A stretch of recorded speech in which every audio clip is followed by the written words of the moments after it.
Bonsoir à toutes et à tous. Merci d'être venus ce soir chez Caribe. On est très heureux d'accueillir les représentants d'un collectif où il nous faudrait la moitié de la soirée en fait pour tous les citer. Entre les auteurs eux-mêmes, les préfaciers illustres, les éditeurs et les éditrices qui ont travaillé sur cet ouvrage, et puis les vivants et les morts qui ont été convoqués en fait. Ça fait voilà des dizaines et des dizaines de noms. Donc on a la chance ce soir d'avoir un paléontologue, Jean-Sébastien Steyer, et un romancier de science-fiction, oui, Laurent Jeunefort. Donc Roland Lehoucq n'a pas pu se joindre à nous, donc ce qui fait qu'on n'a pas d'astrophysicien et que le panel est un petit peu déstabilisé, mais on va quand même essayer de faire avec, sans astrophysicien. Ouais. Voilà. On a un astrophysicien dans le public. Ah, oui, c'est bon. Mais donc, Variations sur l'histoire de l'humanité, c'est ce genre de projet, d'entreprise éditoriale, le genre de choses qui me font vraiment rêver, pas du tout en tant que libraire, mais en tant que lecteur, en fait, c'est le moment où on voit en fait converger la science, la fiction, le présent, le passé et le futur, et avec un travail qui est d'une richesse, d'une authenticité dans l'échange, y compris dans le dialogue en fait entre et je prends un exemple d'un dialogue à distance entre un texte de Claude Eken et de Roland Lehoucq, entre un texte de TJ Bass et de Laurent Jeunefort, et un texte de Lamarck et de Jean-Sébastien Steyer. Et il y a une façon justement d'aller chercher par rapport à ce que parfois le sens commun, et je dis ça de façon non péjorative, mais parfois aussi un certain journalisme, nous fait dire en disant oui, de toute façon le passé à un moment il faut arrêter de s'en soucier, là c'est des trucs qui sont passés, qui sont obsolètes. Ce qui a été pensé en fait au XVIIIe siècle, ça a un intérêt qui est purement historique désormais, ça n'a plus d'intérêt épistémologique. De même, des choses qu'on entend en disant oui, mais justement la science c'est la science et puis la fiction c'est la fiction. Quand on mélange les deux, bof, c'est pas très sérieux. C'est pour amuser les gamins.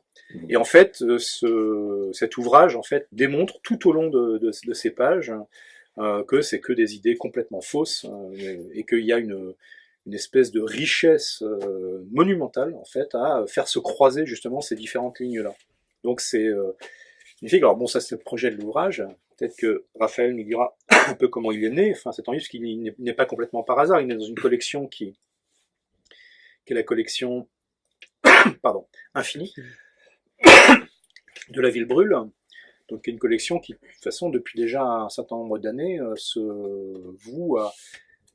J'ose pas appeler ça de la vulgarisation, parce que mais c'est de la communication scientifique qui reste abordable par des gens qui ne sont pas, en fait, des spécialistes d'astrophysique ou qui restent, oui, de la vulgarisation de très haute qualité. Et on sait que c'est aussi une collection, et peut-être par la personnalité de Jean-Philippe Uzan qui joue, non, puisqu'il n'est pas là ce soir, mais on sait qui justement a un vrai intérêt pour la fiction et pour la façon dont science et fiction peuvent se nourrir réciproquement, dans un sens justement qui n'est pas le sens consacré. Donc voilà, donc je voulais vous dire bravo d'avoir fait cet ouvrage, parce que vraiment c'est beau. Donc ça parle effectivement de variations sur l'histoire de l'humanité, ça part d'histoire, de préhistoire de l'humanité. Donc là on parlera de paléontologie, mais on parlera aussi de mythologie, et de la façon dont les mythes en fait en disent beaucoup plus qu'on peut croire comme ça sur finalement comment, où était l'humanité il y a des dizaines de milliers d'années, non pas des milliers.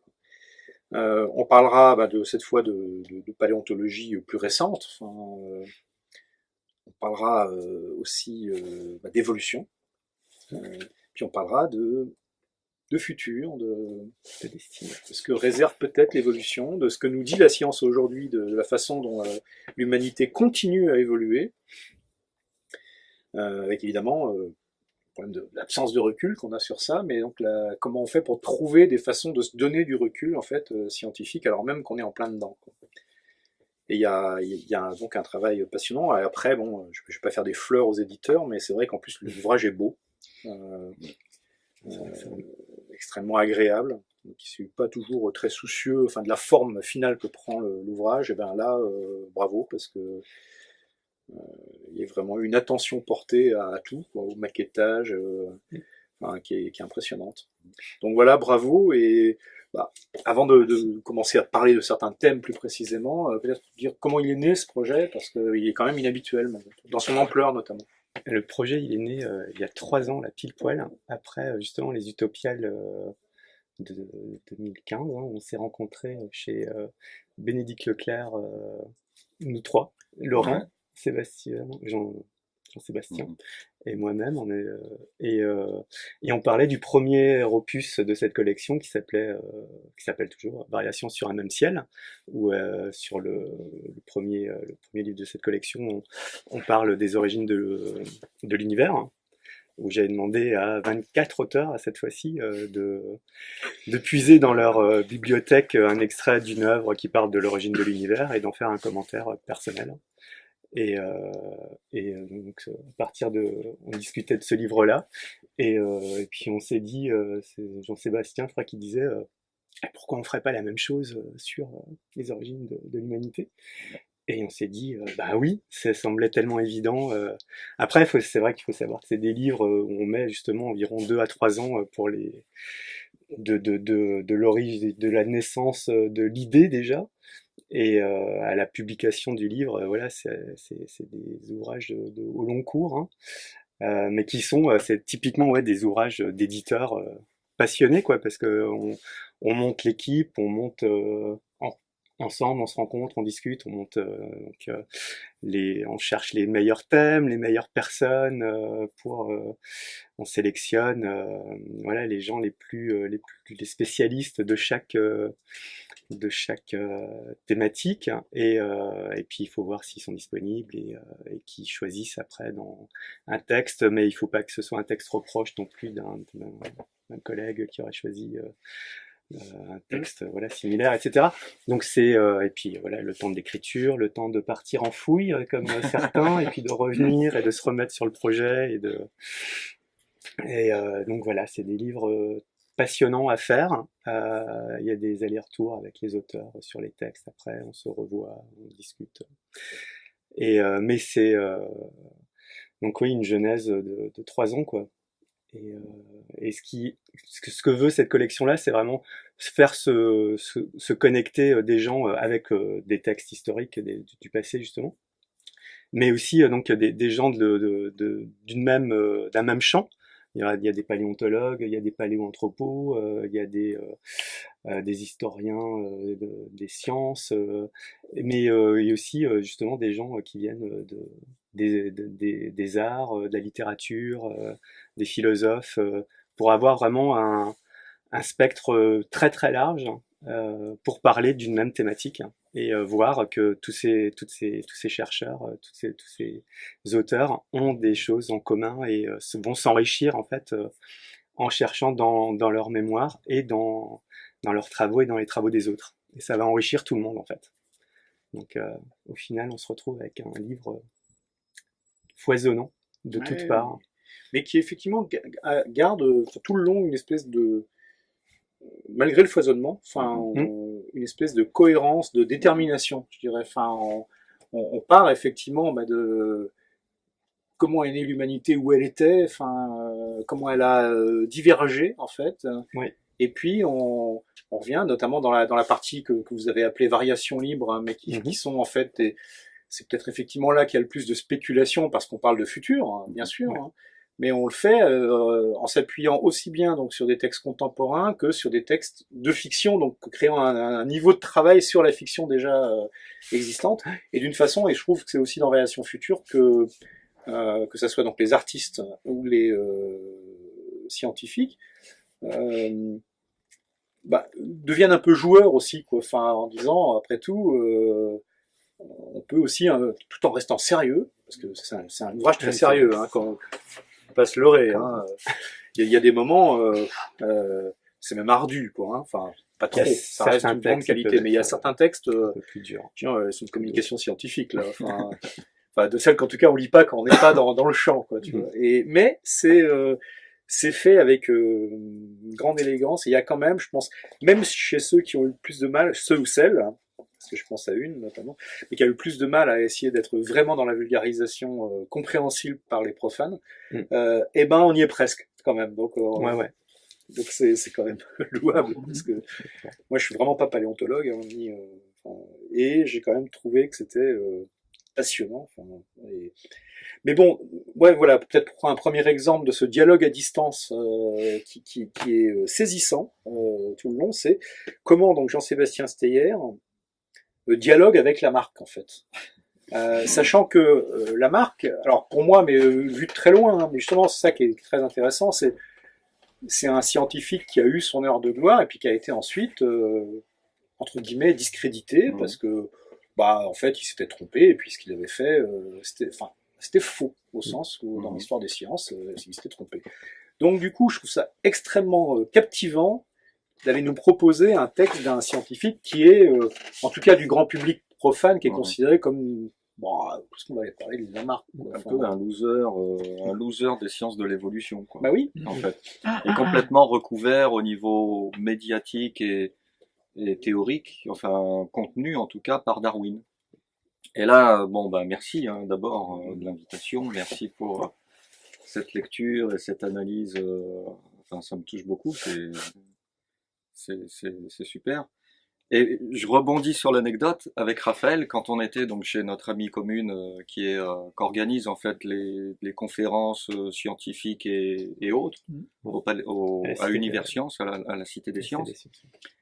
J'ai dit à Raphaël quand j'ai vu Variation sur un même ciel, j'ai dit waouh, c'est une super idée de puiser en fait des textes soit fondateurs, soit anciens, soit modernes, soit de littérature. Juste inconnu, oui. Voilà, et de les commenter au regard des sciences actuelles ou des connaissances, on va dire, actuelles. En fait, l'idée d'origine, c'était il faudrait faire ça sur l'évolution des espèces. Et tu m'as dit, ah ouais, c'est une bonne idée, commençons par l'évolution de l'homme, et on reviendra plus tard par l'évolution des espèces. Donc je te retends la perche, hein, ça c'est fait. On passe au suivant. Voilà, on passera éventuellement au suivant avec plaisir, hein, si tu es prêt à retenter l'aventure. Parce que la liberté de Raphaël, de l'éditeur, c'est vous avez le choix dans le texte, prenez ce qui vous plaît, avec la thématique évolution de l'homme, et puis allez-y. Et moi je me suis dit, tiens, c'est vrai que Lamarck, c'est souvent l'oublié de l'épistémologie ou de l'histoire des sciences, recouvert donc historiquement par Darwin, alors qu'on est en 1809 dans Philosophie zoologique, le texte un petit peu phare de la vie de Lamarck. 1809, c'est l'année de naissance de Darwin.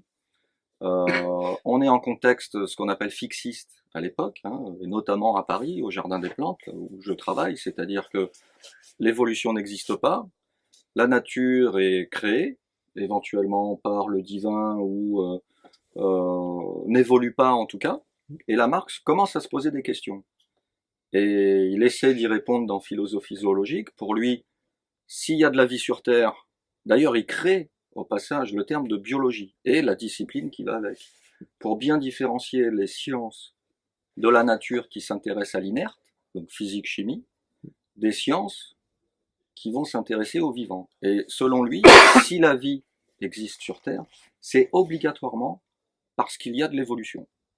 Donc déjà, il s'oppose à l'intelligentsia un petit peu de l'époque, qui était fixiste, y compris donc au Jardin des Plantes, et il se fait torpiller au niveau de sa carrière, au niveau donc de la reconnaissance par ses pairs qu'il n'a pas du tout. Il commence par classer. Hein, c'est l'école un petit peu de ce qu'on appelle la systématique, c'est-à-dire la classification du vivant au muséum qui existe encore aujourd'hui. Hein. Le Muséum de Paris, c'est un des derniers temples, j'aime pas trop ce terme, mais un des derniers endroits où on fait des sciences naturelles pour les sciences naturelles. On étudie les insectes, ou l'entomologie, ou l'ichtyologie, donc la discipline qui s'intéresse aux poissons, pour les poissons et pas pour la protéine éventuellement pharmaceutique qui a qui sont présentes ou synthétisées par les espèces en question. Et ça devient malheureusement beaucoup trop rare, mais c'est encore un petit peu présent au muséum, avec cette spécificité que la classification des espèces reflète finalement leur évolution. Et ça date d'avant Lamarck. Finalement, c'est Linné, c'est donc Carl Linné, qui était fixiste, mais qui a eu cette intelligence de classer les espèces en leur donnant donc un nom d'espèce, bien sûr, mais aussi un nom de genre. C'est ce qu'on appelle la classification binomiale. Et ça s'est fait en contexte créationniste, enfin fixiste. Et Lamarck va un petit peu plus loin en disant, mais finalement, cette classification-là, elle reflète très bien l'évolution des espèces, parce que plusieurs espèces appartiennent au même genre, etc. Et il se pose des questions sur les modalités évolutives. Donc si la vie évolue, c'est qu'il y a des comportements individuels qui vont aller vers ce qu'on appelle une adaptation. Bon, entre-temps, on a observé que le modèle d'évolution des caractères acquis ou le modèle de l'évolution par adaptation de Lamarck n'est pas un modèle, général quand on observe les groupes d'animaux ou de plantes ou de bactéries. La plupart du vivant aujourd'hui évolue plutôt avec le modèle darwinien. Donc c'est quand même aussi, Lamarck n'a plus cette aura parce que il a finalement observé des modèles évolutifs qui sont aujourd'hui minoritaires dans la biodiversité terrestre. Bon, c'est pas de sa faute, mais il a eu quand même cette espèce de génie précurseur pour poser un petit peu, pour la première fois dans l'histoire des sciences, formaliser en fait les bases de l'évolution du vivant. Même si c'est un petit peu planté, quoi. C'est comme Wegener avec la dérive des continents, qui s'appelle aujourd'hui la tectonique des plaques. Wegener, c'était pas un géologue. C'était un météorologue qui osait s'intéresser à la géologie, et il a osé pondre cette espèce de théorie qui nous explique que les continents dérivent les uns par rapport aux autres, et tout ça bouge au cours des temps géologiques. Et donc double peine pour Wegener, parce que il n'était pas du même groupe géologique, et deux, sa théorie, elle était nouvelle, et donc pas très bien acceptée par les consensus de l'époque. Bon. Il se trouve que, comme Lamarck, Wegener a fait un modèle qui est pas tout à fait exact, parce que pour lui, les continents flottaient sur une sorte de magma. Bon, aujourd'hui, la tectonique de plaques, c'est des plaques en fait, c'est-à-dire des morceaux d'océan et des morceaux de continents, voilà, bougent. Mais ça bouge. Et finalement, on peut faire la corrélation avec Lamarck parce que ça évolue aussi, même si bon. Et donc, je me suis dit, je vais prendre un texte de ce loser des sciences de l'évolution qui traite donc de l'origine de l'homme. Et c'est un extrait en fait de philosophie zoologique, donc on est en 1809. Et Lamarck, il commence sa jeune carrière de jeune professeur au muséum. Il est un petit peu, de par ses premières publications en fait antérieures à 1809, qui traitent de l'évolution des espèces, on lui dit bon, toi t'es gentil, mais on va te donner la chaire de zoologie des invertébrés, les trucs qui rampent, les trucs qui servent pas à grand chose, et voilà. Et en fait les boss en fait de l'époque se gardent la chaire de paléontologie, de paléoanthropologie, donc on commence déjà à le placardiser gentiment. Et puis au niveau perso, 1809, bon, ça fait quand même plusieurs années qu'il est paléontologue, qu'il est botaniste aussi. Il s'est intéressé à la météo. Il a fait une classification des nuages. Hein, c'est classificateur. Il a fait un herbier, un des premiers herbiers des plantes à fleurs ou des phanérogames, qui est encore utilisé aujourd'hui. Et puis il a fait la guerre de 7 ans. Il en est ressorti bon vivant, heureusement finalement. Ça c'était avant, hein, bien sûr.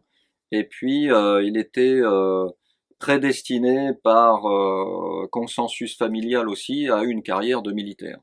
Bon, il se trouve qu'il a été blessé pendant la guerre de 7 ans. Ensuite ses parents le dirigeaient, je crois, vers une carrière plutôt de jésuites ou et puis Ecclésiastique. merci. Et puis finalement, gentiment, il a laissé tomber en fait cette destinée familiale qu'on lui réservait chaudement pour s'intéresser à la botanique. Il a rencontré Buffon à l'époque, donc un des grands botanistes, enfin naturalistes du muséum, qui lui a un petit peu mis le pied à l'étrier en ce qui concerne justement le jardin des plantes, qui l'a aidé d'ailleurs à transformer à l'époque, c'était le jardin du roi, juste après la Révolution, et puis le jardin du roi de l'époque, avec quelques galeries de cabinets de curiosité, était réservé à l'éducation en fait de la famille royale. Et puis après la Révolution, heureusement, ça s'est popularisé dans le bon sens du terme, et puis c'est devenu le Muséum national d'histoire naturelle par décret avec Daubenton et Lacanal. Et la marque a beaucoup aidé à ce changement de statut, donc il y avait un vœu aussi de peut-être justement diffusion des connaissances pour le plus grand nombre déjà à l'époque. Et tout ça pour vous dire que j'ai choisi la marque avec ce texte sur les bimanes et les quadrumanes. Donc à l'époque, bon, on distinguait bien l'homme et l'animal, et encore plus l'homme et le singe. De cette manière-là, nous, on a 2 mains, et les autres cousins primates non humains, hein, chimpanzés, bonobos, gorilles, etc., ont 4 mains. Donc quadrumane versus bimane. Et lui, dans son texte croustillant, il relativise en fait cette frontière ténue en tant que groupe de primates. Et puis il fait même de la biologie spéculative en disant si les singes aujourd'hui n'étaient plus arboricoles, finalement ils deviendraient des espèces bipèdes comme nous et dominatrices. Donc ils commenceraient à conquérir en fait leur environnement terrestre, à modifier leur environnement, à mater en fait les autres espèces, et en fait, sans vraiment l'écrire, c'est un des premiers traités sur l'impact de l'homme dans la nature. Ce texte-là, je l'ai trouvé très riche parce que non seulement il casse la frontière homme-animal et homme-primate, mais en plus, il pose déjà les bases d'une écologie scientifique, hein, de l'impact de l'homme en tant qu'espèce ingénieure, c'est-à-dire capable de modifier substantiellement son environnement de telle manière à être dominatrice, et il parle bien de maîtrise absolue, de domination de ce quadrumane devenu bimane sur les autres espèces. Et voilà, il finit en disant bon ben c'est peut-être finalement ce qui s'est passé à l'époque de la transformation du singe en homme. Donc c'est une fausse biologie spéculative qui nous explique finalement, selon lui hein, à l'époque, et c'était très novateur, la transformation en fait entre des primates non humains et le groupe des humains, ou plutôt à l'époque des australopithècoïdes, quoi. Parce que bon, ça se fait pas non plus d'une manière aussi radicale en termes de morphologie ou de classification des espèces. Je pense que c'est une des choses que montre formidablement ce livre, et de façon, oui, un peu inattendue, quoi. C'est comment, on le sait, je pense, que la recherche scientifique et d'une certaine façon, la recherche artistique s'appuie, bien entendu, toujours sur ce qui existait au préalable. Enfin, que prétendre le contraire, c'est une fumisterie. Enfin, et c'est vrai pour les scientifiques, c'est vrai pour les artistes. C'est bien entendu, on construit sur une histoire. Enfin, et je trouve que c'est marrant parce que par rapport à cette idée qui existe dans les 2 univers, en fait, d'obsolescence, disant des textes, des théories sont caduques, ont été falsifiés, enfin, c'est dans le meilleur des cas, enfin, ou sont passés de mode, ou sont, enfin, tu vois, dans le cas artistique, en disant, ça a déjà été fait, bon, c'est rebattu.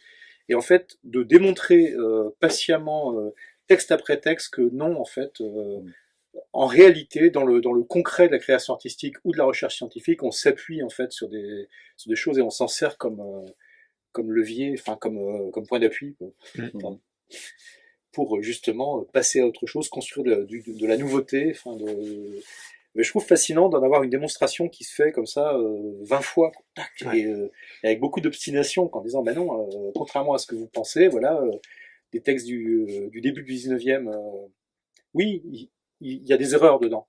Oui, ils sont faux, mais ils sont riches. Enfin, ils font avancer. Et en recherche artistique, alors ça me permet de faire une transition malhabile hein, avec Non, pas du tout. ce que disait Laurent, parce que ce qu'a produit Laurent, mais c'est, on va se dire, bon, un auteur science-fiction de 1972, enfin, mais qui a un texte de 1972, on va se dire, bon, justement, la science-fiction en tant que genre littéraire, mais surtout en tant que genre littéraire, qui justement peut-être l'une des différences avec la littérature non genrée, la littérature dite générale, est en prise avec un présent qui lui sert de point d'appui vers un futur. C'est ça qui fait quand même son intérêt autre que purement artistique. C'est son intérêt spéculatif. Et se dire, ouais, mais bon, ce qui a été fait en 72, justement, voilà, c'est caduc, quoi, parce que on a depuis une somme de connaissances, d'une part scientifiques au sens sciences dures comme sciences molles, hein, y compris des connaissances anthropologiques, sociologiques, économiques, pourquoi pas. Et à côté de ça, en termes esthétiques, il faut jamais dire ça normalement dans les rencontres, mais on en parlait tout à l'heure avant la rencontre, l'esthétique aussi du genre et de la littérature continue à, oui, à progresser d'une certaine façon, parce qu'il y a un travail aussi pour avoir une forme qui est plus habile, plus travaillée. Enfin, donc tout ça en disant, bon, qu'est-ce que Laurent Jeunefort, qui est un auteur contemporain d'une extraordinaire qualité dans ce qu'il produit, pourquoi il va aller s'appuyer sur un texte de 1972 d'un auteur qui a eu son heure de gloire, bien sûr, hein, qui a obtenu les plus grands prix littéraires de la planète science-fiction. Enfin, c'était il y a presque 50 ans, quoi. Ouais, et puis Bass, ça reste un ovni quand même. Hein. Mine de rien, dans la SF, il y a que 2 bouquins. Il fait partie de ces auteurs rares, très rares, qui ont eu une reconnaissance par leur pairs plutôt que par le public. Les bouquins n'ont pas extraordinairement marché, en réalité. Il paraît que c'est inachevé, c'est-à-dire qu'il devait y en avoir un troisième. En fait, on sait pas trop. C'était un biologiste. C'est pour ça qu'on est quand même, aux limites de la science, de la spéculation scientifique réelle, où la fiction devient presque plus un support qu'une finalité en soi en fait. On est quand même dans un entre-deux, de la même manière qu'il y a des tas de scientifiques qui se sont servis de la SF pour spéculer sur des théories, sur des vraies théories. Il y a eu Fred Hoyle, il y a eu plein d'auteurs comme ça qui ont Nuage noir, voilà qui sont essayés mais qui étaient des scientifiques presque plus que des artistes en fait, et qui se définissaient eux-mêmes, hein, j'entends, plus comme scientifiques que comme artistes. T.J. Bass, on saura jamais en fait parce qu'il s'exprimait pas. J'ai pas retrouvé d'interview même en anglais. Il est resté à l'écart du genre, voilà. Donc on ne sait pas grand chose en fait du bonhomme. Discours de réception du Hugo, peut-être, je ne sais pas. En tout cas, j'ai rien trouvé. Mais il était, et c'est un auteur qui a plus ou moins été oublié quand même. D'abord, il est sorti juste, il y a eu juste une édition en Opta et puis c'était sorti au livre de poche après. 10 ans plus tard, mais c'est tout en fait, même 15 ans plus tard. Mais c'est tout. Il n'y a pas eu de nouvelle édition depuis. Enfin, voilà, c'est un auteur qui est quand même peu connu quand même dans le truc, et pourtant quand vous m'avez proposé quelque chose, moi c'est l'auteur qui m'est venu tout de suite, hein, je crois que je l'ai trouvé en 3 minutes. Oui. D'abord en fait le bouquin m'avait réellement impressionné dans tous les sens du terme en fait. Quand j'étais ado, je l'ai lu dans la version CLA du CLA, et je m'étais dit il y a une somme de novum, enfin cette espèce d'idée qu'il y a quelque chose de neuf qui a été écrit là pour le coup, et qu'on n'est pas dans la réduplication de tropes de SF classique, etc. Et voilà, c'est un mélange de nouveautés, d'idées qui cassent des idées anciennes, ou des idées toutes faites, ou des choses comme ça. Par exemple, l'idée que si on détruit la biosphère, enfin on détruit les espèces, quasiment toutes les espèces sauvages, on n'y survivra pas. C'est un peu le discours dominant qu'on a maintenant, et c'est intéressant de voir qu'on peut imaginer un futur où il y a quasiment, enfin, où la biosphère est réduite à sa portion congrue, mais l'homme prospère, ou plutôt le post-humain. Et il y a plein de, Est-ce que c'est l'homme qui prospère là? Enfin, c'est une des alors questions pour le coup, que- voilà. que- Alors en plus de ça, en fait, le bouquin est incroyablement novateur. Moi, c'est ça qui est. Et je l'ai redu à adulte et je me suis rendu compte à quel point c'était novateur. Il y a le germe du transhumanisme dedans, le thème du post-humain était, alors que vraiment on était encore dans les mutants, quoi. On était encore dans les mutants. Là, tout à coup, on a des vrais post-humains, une évolution dirigée. Enfin, il y avait une grande partie de la SF moderne était là-dedans. En plus, c'est de la hard science, mais biologique. C'était rare à l'époque. On avait surtout Clarke, on avait Niven, on avait des auteurs qui étaient plutôt astrophysiciens pour le coup. En tout cas, mais pas énormément de choses au niveau. C'est vrai que c'est un texte qui est très très atypique. Il est atypique, exactement. Dans l'absolu, et puis même pour l'époque, parce que comme tu le disais, enfin, la hard science, enfin en SF, donc la SF qui est très ancrée dans la science réelle en 272, était effectivement surtout science physique, enfin astrophysique, Voilà, et puis ceux qui ont fait des grandes œuvres dans les années justement 70, 75, étaient plutôt des gens qui étaient du côté de la socio et de l'anthropo, enfin en tant que littérateur, des gens qui eux parlaient pas de projection à 2000 ans, mais de projection à 40 ans. Enfin, c'est John Brunner, c'est Norman Spinrad, enfin des gens qui ont vraiment poussé cette SF-là dans les années 70. Et là, on sait même pas quand ça se passe. Et là, on sait même pas quand ça se passe. En fait, c'est, je sais plus, 3500 ou quelque chose comme ça, de l'ère d'Olga. Donc, en fait, on sait pas si c'est notre, probablement pas, en fait, hein. C'est probablement 50 000 ans dans l'avenir, en fait. Ou 100 000 ans. En fait, on sait rien du tout. 3 000 milliards de post-humains, quoi. Voilà, il y a 3 000 milliards de post-humains. Alors, c'est ça anticipe sur Matrix, quoi. Voilà, ces post-humains, c'est plutôt des sortes d'homoncules plutôt que d'hommes au sens Homo sapiens sapiens, on va dire. C'est vraiment presque une espèce, c'est quasiment une espèce différente en fait. Même si de temps en temps il y a des humains à l'ancienne qui naissent une fois sur 1000 ou une fois sur X. Et ils ont 4 doigts.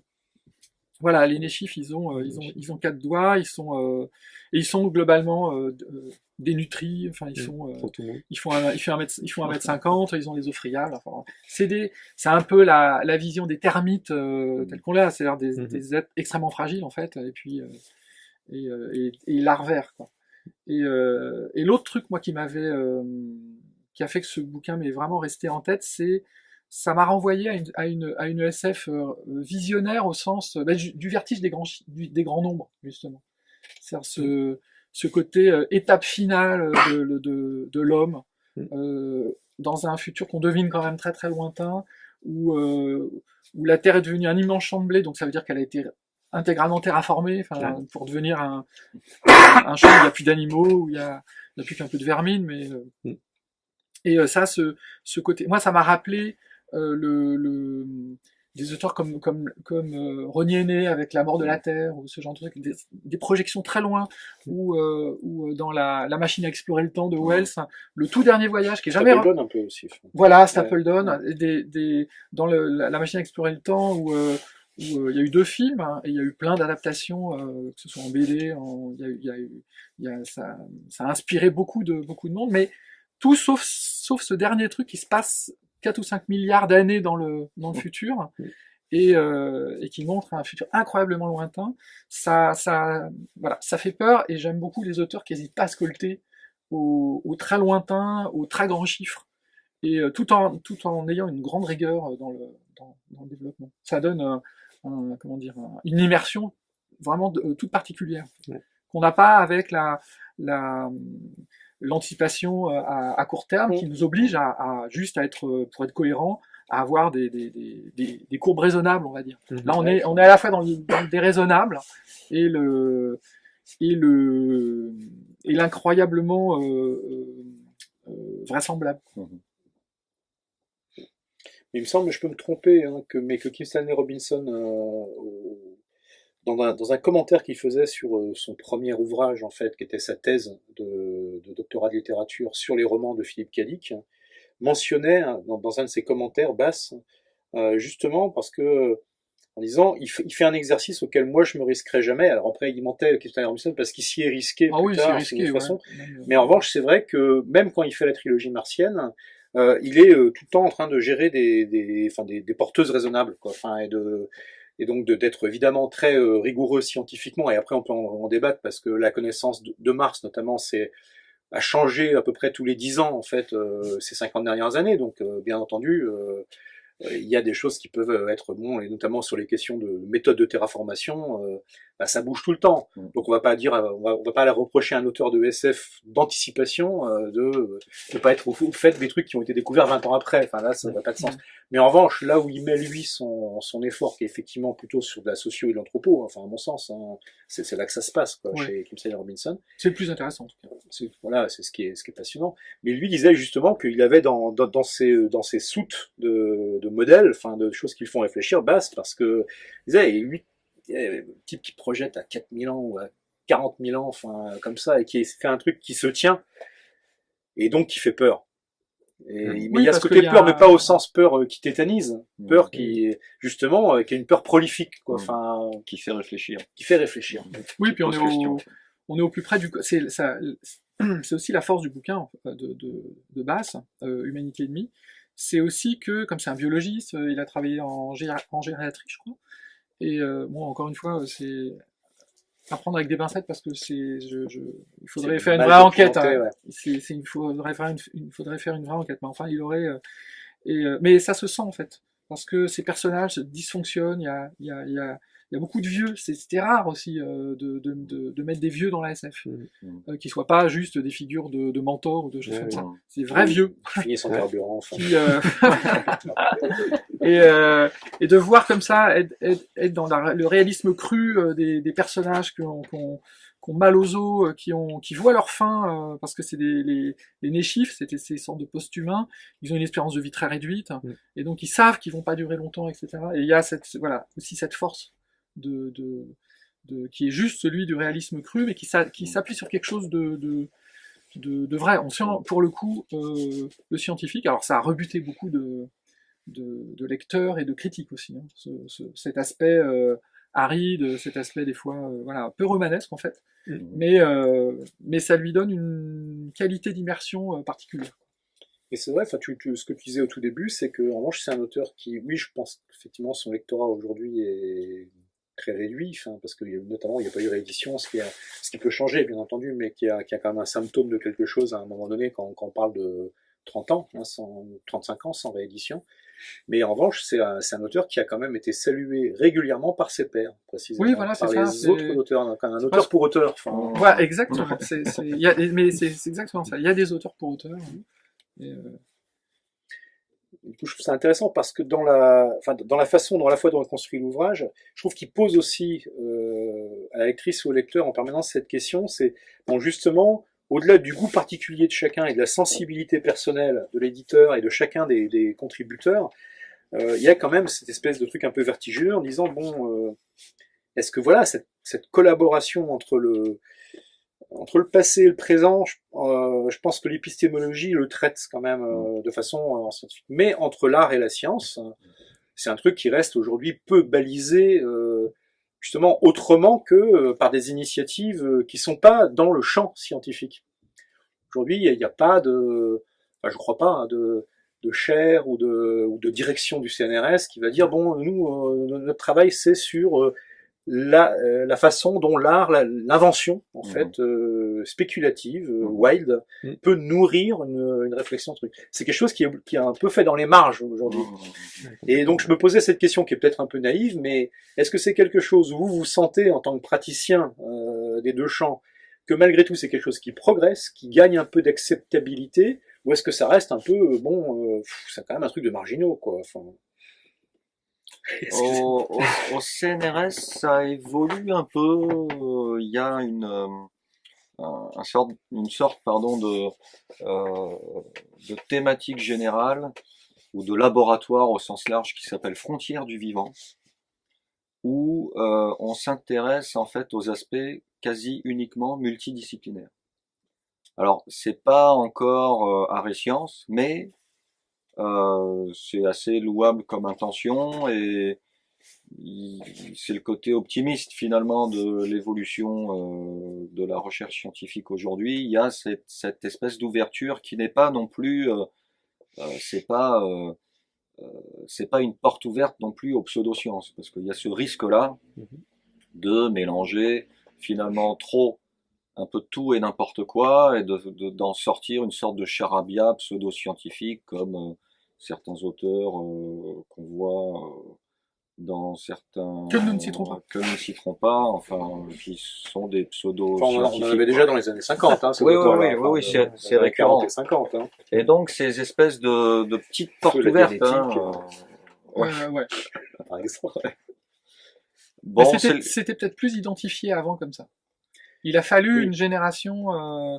Pendant 10 ans, les pseudo-scientifiques ont été très tranquilles, en fait, avant que se mette un peu une sorte De garde-fou, de contre-feu fait par des jeunes souvent qui se sont mis à faire des chaînes de vulgarisation scientifique en réaction par rapport à ça. Et il a fallu, voilà, quand il y a sur BFM TV ou France 2, ils invitaient exactement comme un scientifique, un climato-sceptique qui n'était pas un scientifique, qui était soit un ingénieur, soit un présentateur télé, soit un ministre, on ne citera pas non plus. soit un mais bon. ministre, qui, enfin bon, lui au moins il dirigeait un laboratoire, mais Un géologue, il a été géologue. voilà, il a été géologue au moins. Bah Mais je veux ouais, dire, il y avait des climato-sceptiques brillant. qui étaient invités, qui n'avaient absolument aucune validité pour être indiqués comme ça. Ouais. Et Mais c'était il a avant vite, que le vite dérapé, concept quoi. de fake news se dégage. On était dans inviter comme ça quelqu'un qui vient dire des contre-vérités scientifiques, c'est faire de la fake news, mais ça a jamais été identifié comme ça par les journalistes de l'époque en fait. Et il a fallu presque 10 ans pour que et mine de rien, ça a installé les pseudosciences assez profondément dans un substrat populaire qui était jusqu'à présent assez folklorique. Mais ça a perdu de son folklore et donc c'est devenu beaucoup plus dangereux, je dirais, parce que c'est installé dans les têtes maintenant. C'est pas installé dans des trucs rigolos. Comme des congrès d'ufologie des années 50 qui étaient faits en fait dans des bars. Là c'est plus le cas. Mais effectivement, ça a toujours été, il y a toujours eu des gens qui se sont fait passer pour, hein, d'ailleurs. Je veux dire, c'est pas.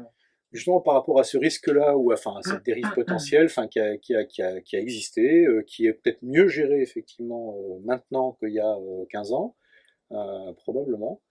Mais est-ce que, toi, de ton point de vue, Laurent, ou de ce que tu vois, de ce que tu entends aussi de la part de collègues, d'autres artistes, est-ce que tu sens qu'il y a une envie, une ouverture davantage de recours par le corps scientifique, en fait, à les ouvertures artistiques, la spéculation, d'insuffler de l'imagination qui soit extra, enfin, pas terrestre, alors, mais tu as dit pas inclus dans la matière elle-même, enfin dans la matière. Ça reste des initiatives individuelles globalement, mais il y en a, mais ça reste quand même à la base des individus qui décident d'ouvrir le champ, on va dire, des scientifiques qui décident d'ouvrir le champ. Donc ça reste quand même voilà, à ce niveau-là.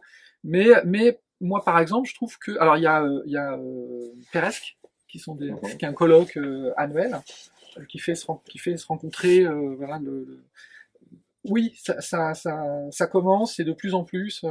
Avant moi c'était une fois tous les 5 ans, et puis après une fois tous les 2 ans, et maintenant c'est une ou deux fois par an.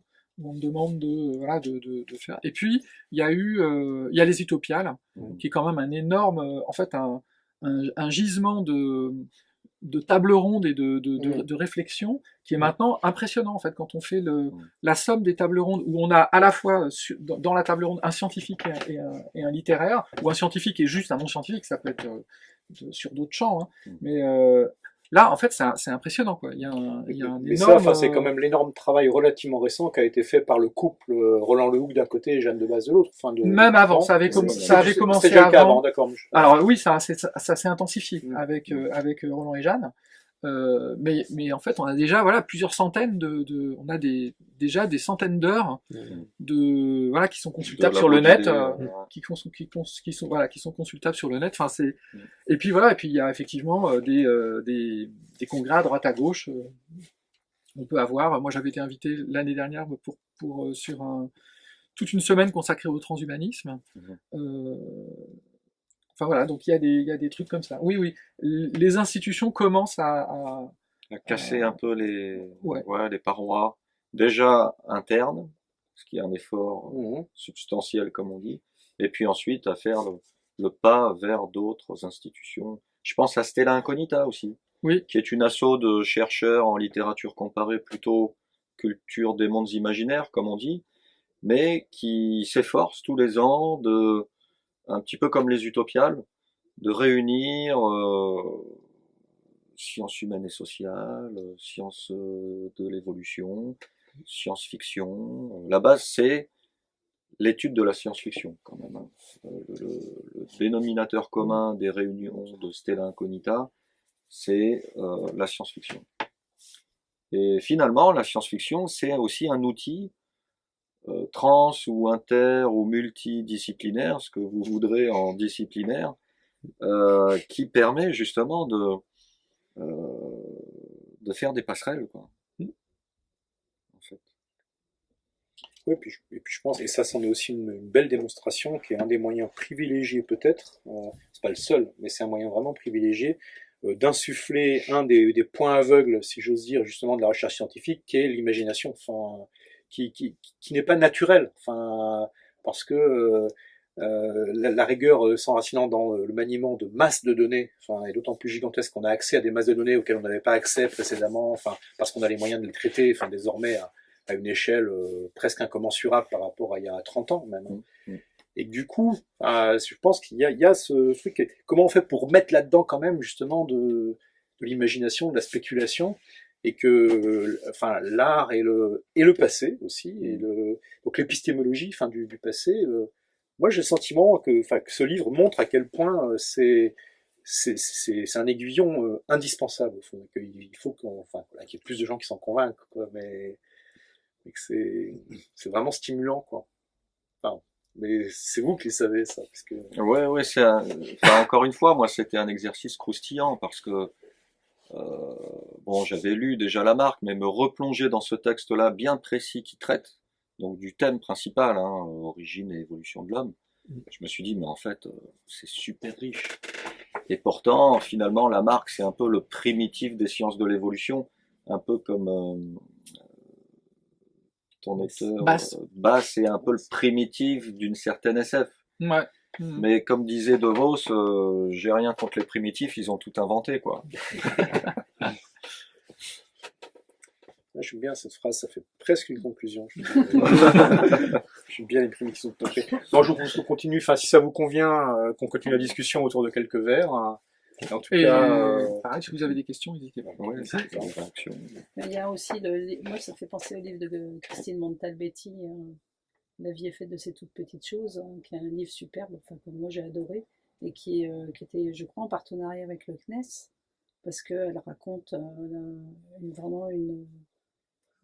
C'était quoi? C'était la dernière sortie... La dernière mission de la NASA vers la station spatiale. Voilà. Ah oui. Et qui est magnifique, quoi, parce que là, pour le coup, c'est de la littérature, parce qu'il y a des vrais partis pris littéraires, et en même temps, il y a un fond qui est totalement scientifique, parce qu'elle est allée interviewer les gens, elle s'est vraiment rencardée à fond, quoi, parce qu'elle avait été intégrée, je pense que c'était un truc je pense que c'est le CNES qui avait dû proposer ça à un auteur, et de l'intégrer. Et du coup, ça a donné, alors c'est dans un autre sens, c'est un peu dans l'autre sens de ce qu'on a dit, mais là c'est vraiment ce que cette expérience-là a apporté à un auteur et à ses lecteurs. Parce que moi, je trouve que c'est un livre, enfin, j'ai adoré ce bouquin, quoi.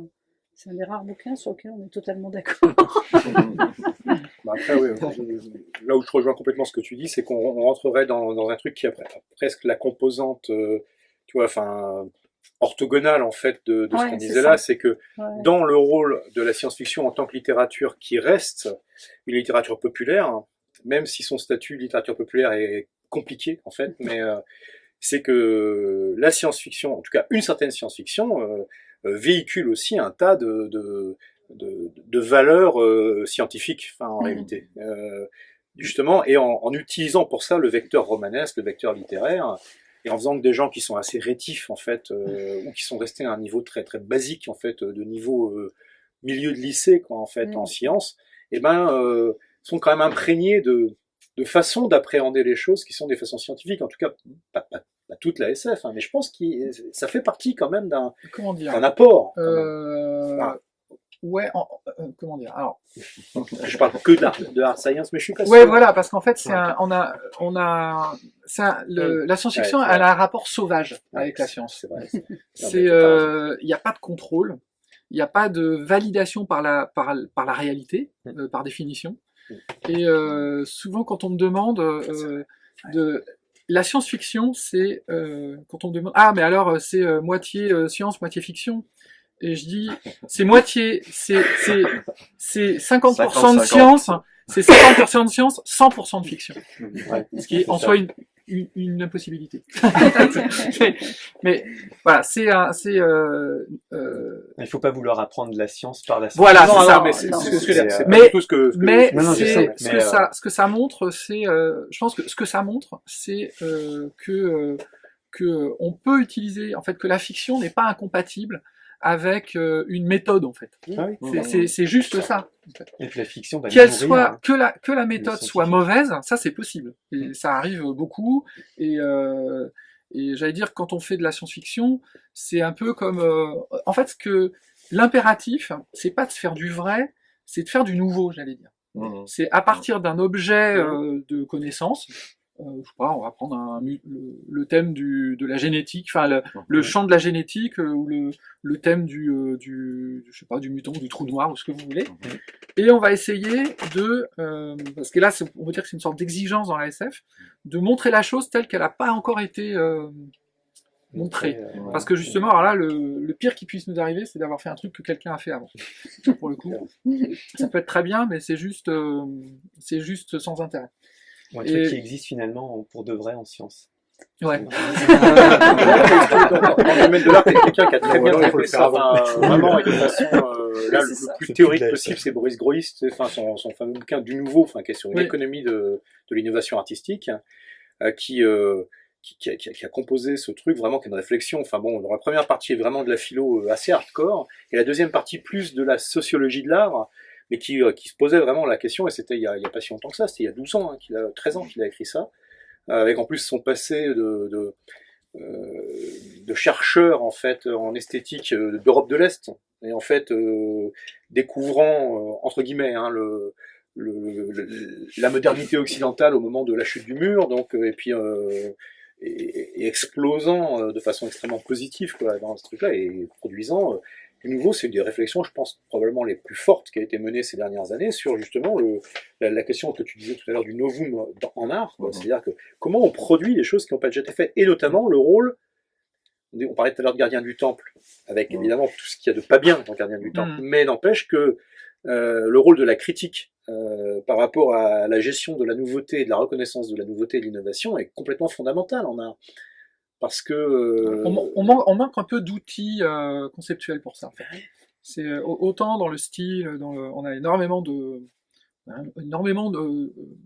d'outils pour juger, pour évaluer.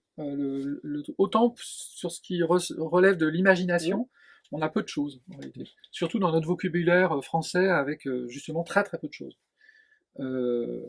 Donc oui, par exemple, c'est ça l'intérêt de base aussi, c'est qu'on sent, et on est obligé de le faire intuitivement parce que justement on n'a pas forcément les mots. des corpus, Voilà. Ouais. C'est on sent quand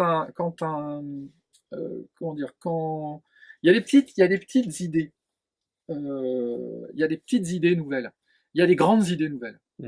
Et on sent quand un auteur a des grandes idées nouvelles. Mais on est obligé de s'en remettre à l'intuition parce que justement on n'a pas les outils conceptuels pour réellement amener ça à l'analyse consciente. Donc on est obligé un peu de s'en remettre à ça, mais n'empêche que on le sait.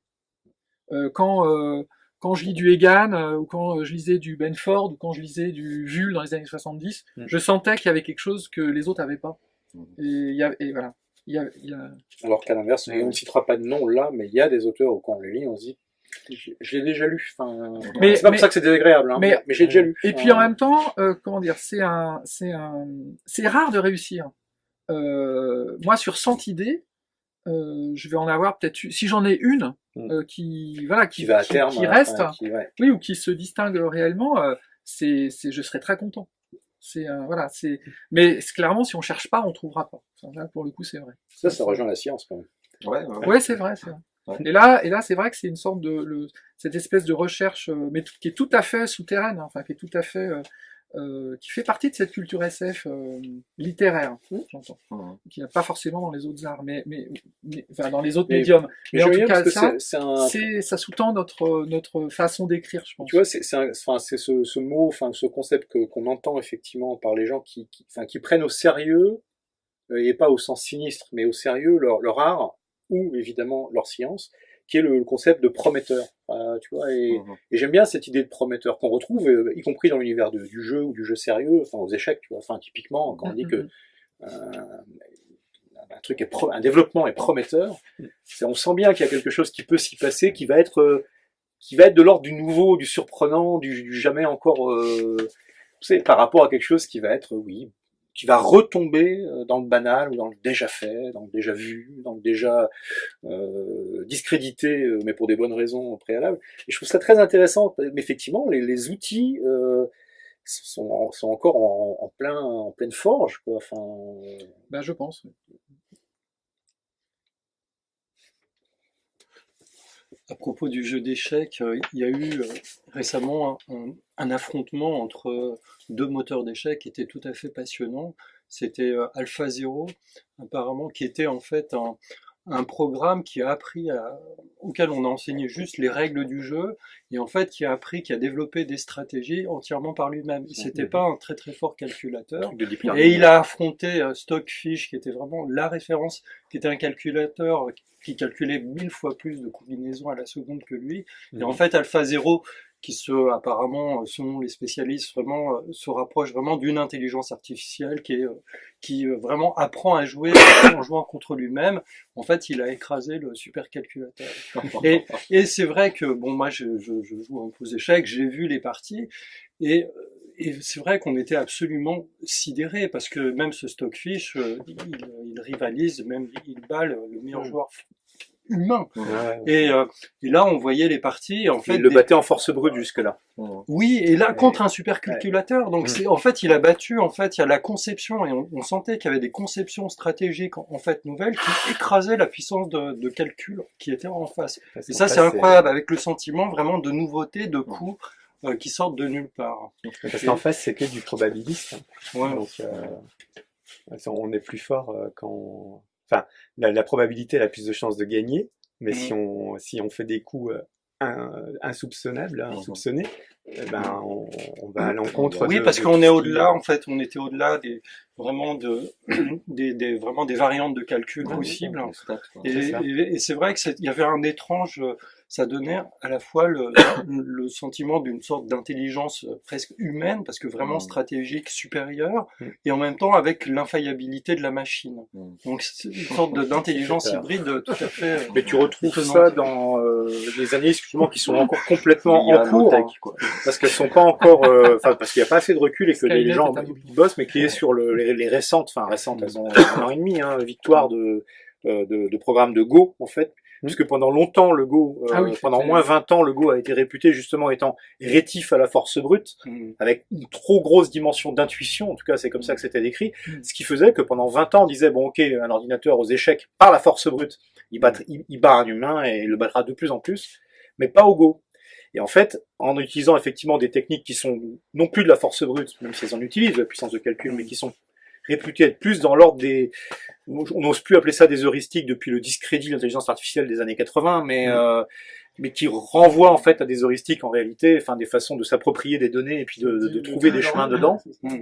Là pour le coup, je fais pas mal de trucs sur ça, les analystes savent pas encore expliquer exactement comment ce programme s'y est pris pour battre 2 mètres de Go, pas à 50, il faut du recul, c'est encore jeune, peut-être que la communauté de Go n'a pas dit son dernier mot, mais enfin la communauté des échecs pendant 5-6 ans, elle espérait pouvoir battre Deep Blue, enfin à l'époque. Hein, Mais là, ce qui est incroyable, c'est que c'est en fait. mais c'est entre machines. Ouais. Mais là, oui, c'est entre machines et c'est une forme d'intelligence Mais qui est supérieure au calcul. Oui, de Et forme ça, qui n'est pas calculatoire. force Ça, c'est brute. vraiment.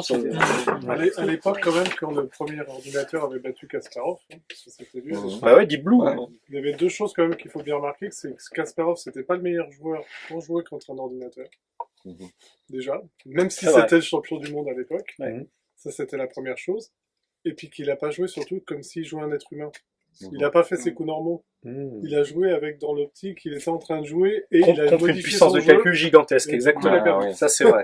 Et D'accord. parce qu'on entend toujours ça du coup avec ça, Ouais. mais il faut avoir quand même cette notion Il y a ces que biais-là ces de- deux notions-là, Mhm. que à l'époque, bien qu'étant champion du monde, c'était pas le mieux placé pour ça. Mieux, Mais c'est c'est vrai, pas mais c'est vrai parce que quand on voyait des commentaires de certaines parties, on voit bien que, enfin, un champion comme Kasparov, en fait, qui a effectivement enfin, pour caricaturer, hein, mais une capacité intuitive qui est quand même très supérieure à ses concurrents de l'époque humains, lui adorait les choses qu'on recommande toujours de pas faire en fait aux échecs quand on n'est pas sûr de sa force, c'est-à-dire de ne pas compliquer les situations. Ouais. Parce que les compliquer les situations, justement, ça devient incalculable et donc c'est le plus intuitif ou le plus visionnaire des deux joueurs qui va s'en sortir. Ouais. Or Kasparov, il compliquait tout le temps les situations puisqu'il était plus visionnaire que la plupart des grands maîtres internationaux de son époque.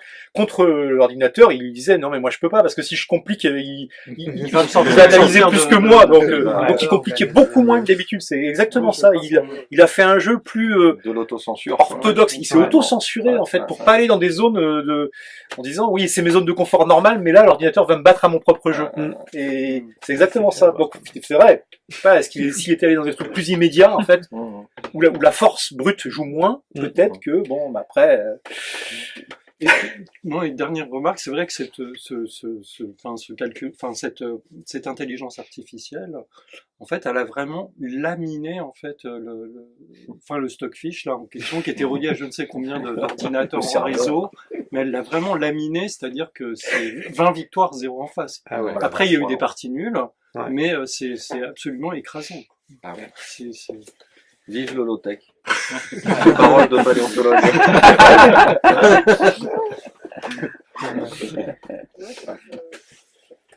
Voilà, moi j'ai commencé, juste pour revenir un tout petit peu sur l'ouvrage, juste un petit mot, je suis en train de le lire et en fait, je vais vous dire merci parce que cette collection en fait elle répond à un endroit de curiosité qui est absolument fantastique.